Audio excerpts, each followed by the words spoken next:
Hey guys, I'm Kat. I'm Joel. I'm going to be making a wooden spoon with you guys today, and I have Joel here because he's the first person I did a wooden spoon workshop with, and I just want to honor the person who organized that for us, and that was Danielle Moore. She was a lovely human who was in the flight to Ethiopia that crashed. And so, in honor of Danielle, I just want to say thank you for everything you did for this world. Your magic is still here with us. Yeah.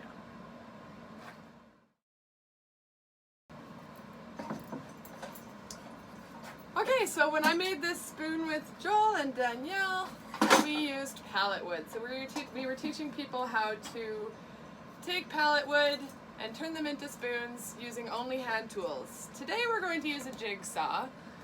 Just for speed purposes, but anything that we're doing here you can actually do with your basic saw and chisels.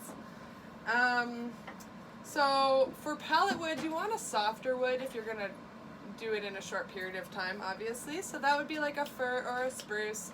Cedar's maybe a little too soft. I found it breaks too easily.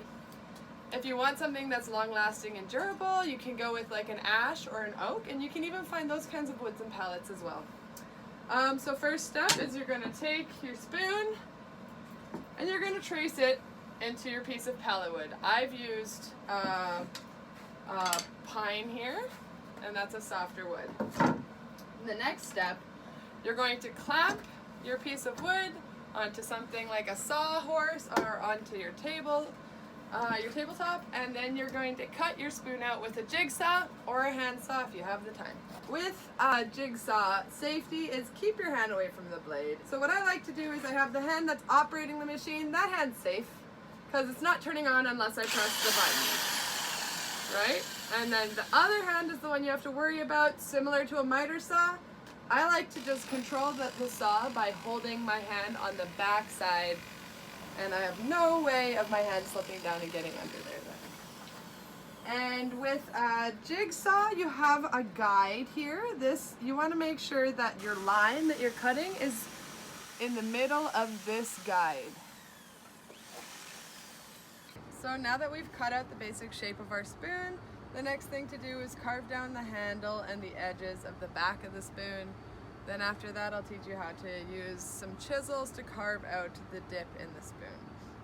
So the main thing I use for carving the handle is something called a spoke shave. With a spoke shave, you have control of the angle of the blade using these two knobs here. You want to make sure that you're almost plane with the edge of the blade, but you also want the blade to be on a slight angle. If you have a straight blade, the wood will get caught or jammed as you're pulling back. With an angle, you have something you can kind of work with while you're pulling, and the wood will kind of spiral out. So with this, you're going to hold it on a bit of an angle, and you're just going to pull out, and as I pull, you'll see little spirally strings of wood. So that I'm working along with the angle of the blade and simply carving down the edges of the spoon.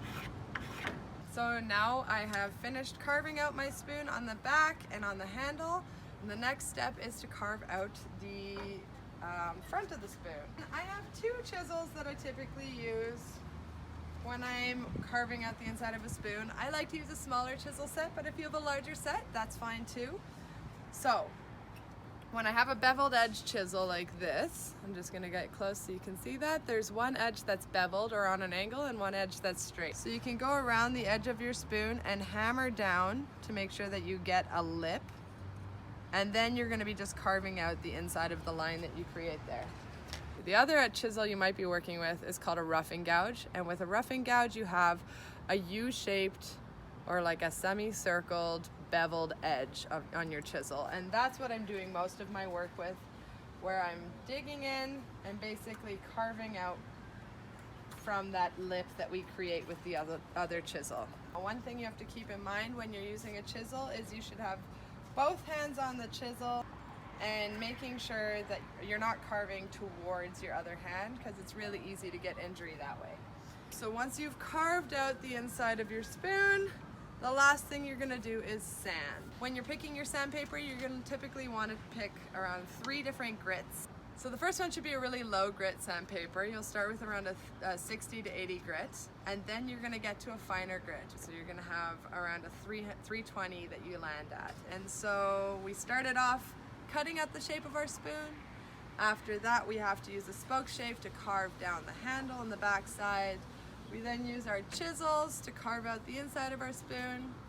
We use our 3 different grits of sandpaper to make it nice and smooth, and then we end with a nice food safe finish. And that's how you make a spoon.